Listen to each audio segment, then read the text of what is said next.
कक्षा 12वीं के बच्चों का संतोष दांगे चैनल पर स्वागत है बच्चों। जी हाँ, आज आप लोगों का वार्षिक परीक्षा का पेपर यानी कि केमिस्ट्री रसायन शास्त्र का पेपर हो चुका है। तो यहाँ पर 2022 वार्षिक परीक्षा का सॉल्यूशन मैं आपको आज इस वीडियो में बताने जा रहा हूं। तो आप जल्दी से सही उत्तर चेक कर लीजिए कि आपने एग्जाम में कौन कौन से प्रश्न का क्या उत्तर लिखा है। यहाँ पर बिना समय खर्च करे हुए हम जल्दी से आंसर मिला लेते हैं। पहला प्रश्न आप लोगों का यहाँ पर पूछा गया था।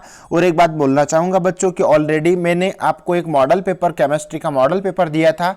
हमें उम्मीद है कि आपने उस मॉडल पेपर को देखा होगा और उस मॉडल पेपर में से कुछ प्रश्न यहाँ पर इस वार्षिक परीक्षा के में पूछे गए हैं और सेम टू सेम पैटर्न पर ये वो मॉडल पेपर आपको बताया गया था। आगे देख लीजिए, यहाँ पर पहला प्रश्न बच्चों यहाँ पर शुष्क बर्फ है, यानी कि पहला जो प्रश्न है इसका करेक्ट आंसर बन जाएगा आपका पहले प्रश्न का यानी कि आणविक। पहले प्रश्न का आंसर क्या बन जाएगा बच्चों, यानी कि पहले प्रश्न का आंसर बन जाएगा आपका आणविक।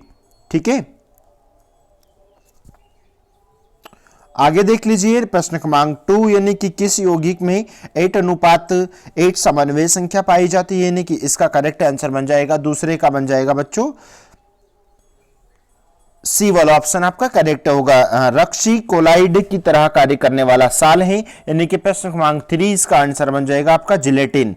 आगे देख लीजिए नंबर 4, यानी कि कैलोमल है, तो नंबर 4 का आंसर बन जाएगा बच्चों यहाँ पर कैलोमल का आंसर आ जाएगा आपको पहला वाला ऑप्शन से आपका करेक्ट है। नेक्स्ट देख लिए नंबर 5, यानी कि नंबर 5 यानी कि इस यौगिक में ऑक्सीजन +2 ऑक्सीकरण अवस्था प्रदर्शित करता है, तो इसका करेक्ट आंसर बन जाएगा बच्चों यहाँ पर, यानी कि प्रश्न क्रमांक 5 का करेक्ट आंसर बन जाएगा आपके, यानी कि सी वाला ऑप्शन आपका करेक्ट हो जाएगा।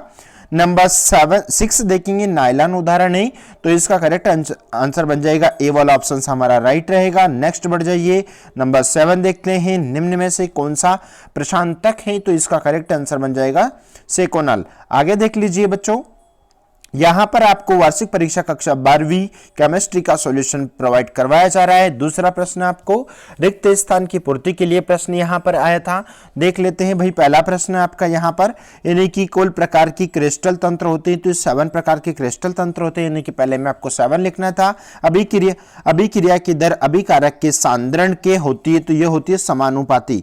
किसकी होती है, समानुपाती, यानी कि दूसरे में बच्चों आप लोगों को उत्तर लिखना था समानुपाती। तीसरा प्रश्न देख लीजिए, यानी कि तीसरा प्रश्न आपका स्कंदन के विपरीत होता है, तो इसका आंसर आ जाएगा आपका पेप्टीकरण। पेप्टीकरण। आगे बढ़ जाएं, यानी कि प्रश्न क्रमांक 4 फ्लोरस्पार का सूत्र है, तो फ्लोरस्पार का सूत्र है बच्चों CaF2। CaF2। आगे देख लीजिए, यानी कि सबसे अधिक क्रिस्टल इलेक्ट्रॉन बंधुता तत्व की होती है, तो ये होती है Cl। इसमें आ जाएगा आपका Cl आंसर। टेफ्लॉन का बहुलक है, तो टेफ्लॉन का जो बहुलक है वो है टेट्राफ्लोरोफिलिन। मैं इसके सामने लिख देता हूं टेट्राफ्लोरोफिलिन।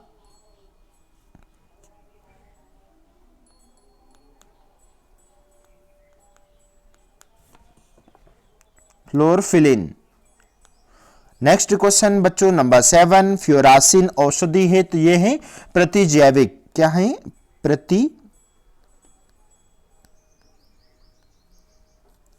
प्रतिजैविक एंटीबायोटिक। प्रतिजैविक एंटीबायोटिक। आगे देख लेते हैं प्रश्न क्रमांक 3, आपको यहां पर सही जोड़ी वाला प्रश्न पूछा गया था, तो यहां इसका आंसर भी हम बना लेते हैं। पहला जो प्रश्न आया है, तो यहां पर पहले प्रश्न का आंसर बच्चों पूछा गया था कि यानी कि कांच जो संबंधित है, तो ये है अक्रिस्टलीय ठोस, यानी कि पहले का जो आंसर बनेगा बच्चों वो बन जाएगा आपका जी वाला ऑप्शन। दूसरा जो प्रश्न है, दूसरा प्रश्न का आपका यानी कि धातुमल, तो धातुमल का आंसर बन जाएगा प्यारे बच्चों यहाँ पर ई वाला ऑप्शन, यानी कि यहां पर ई वाला ऑप्शन आपका करेक्ट होगा। वर्ग समतलीय, यानी कि तीसरे का आंसर बन जाएगा बच्चों यहां पर, यानी कि ए वाला ऑप्शन से आपका करेक्ट होगा। नंबर 4 देख लेते हैं, नंबर भैया 4 उदासीन लिगेंड का आंसर बन जाएगा 4 का डी ऑप्शन आपका करेक्ट है। हमें उम्मीद है कि आपका पेपर बहुत ही अच्छा गया होगा। और नंबर 5 देख लेते हैं, नंबर 5 यानी कि स्प्रिट ऑफ वाइन का आंसर बन जाएगा बच्चों यहाँ पर, यानी कि एच आपका इसका आंसर बन जाएगा। नेक्स्ट यानी कि प्राथमिक एमिन का करेक्ट आंसर सी वाला ऑप्शन आपका करेक्ट हो जाएगा, यानी कि RnH2 है ना। आगे देख लो, यानी कि ग्लूकोज का आंसर बनेगा बच्चों नंबर बी वाला ऑप्शन से। ठीक है, है ना। यहाँ पर चाहे तो आप इसका स्क्रीनशॉट ले लीजिए, मैं चाहूँ तो है ना इसको आप रोक कर समझ सकते हैं कि किस प्रकार से आप लोगों को इसका आंसर यहां पर प्रोवाइड करवा दिया गया है। नेक्स्ट नंबर 4 प्रश्न, एक शब्द वाक्य में उत्तर लिखने के लिए प्यारे बच्चों यहां पर आया था। पहला प्रश्न आपका है आर्हेनियस का समीकरण लिखना था, यानी कि इसका आंसर मैं यहां इसके सामने लिख देता हूं, यानी कि K इजुकल टू है ना AE, K equal to AE minus EA oblique RT है ना।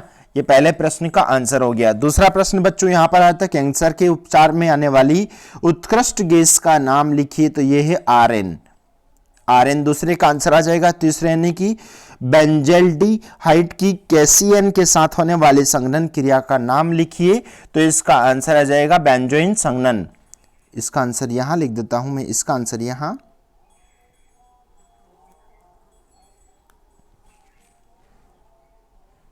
बेंजोइन संघनन, बेंजोइन संघनन। आगे बढ़ जाइए, यानी कि प्रश्न क्रमांक 4 देख लेते हैं बच्चों। प्रश्न क्रमांक 4 यानी कि तृतीयक एमीन का एसिटिलीकरण नहीं होता है, क्यों? तो इसका आंसर यहां लिख देता हूं, यानी कि 4 का आंसर यानी कि एसिड व्युत्पन्न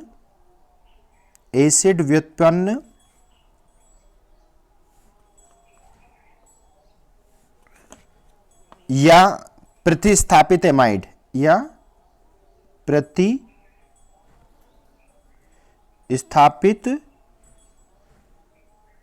एमाइड है ना।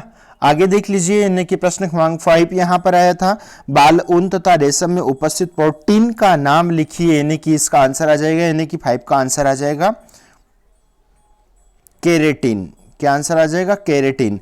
नेक्स्ट नंबर पॉलीथीन का एक लक लिखिए, यानी कि इसका आंसर आ जाएगा, यानी कि 6 का आंसर एलिन। 6 का आंसर बच्चों आ जाएगा एलिन। नंबर 7 देख लेते हैं, यानी कि किसी एक ज्वरनाशी का नाम लिखिए, यानी कि प्रश्न क्रमांक 7। तो प्रश्न क्रमांक 7 का आंसर आ जाएगा आपका पैरासिटामॉल। पैरासिटामॉल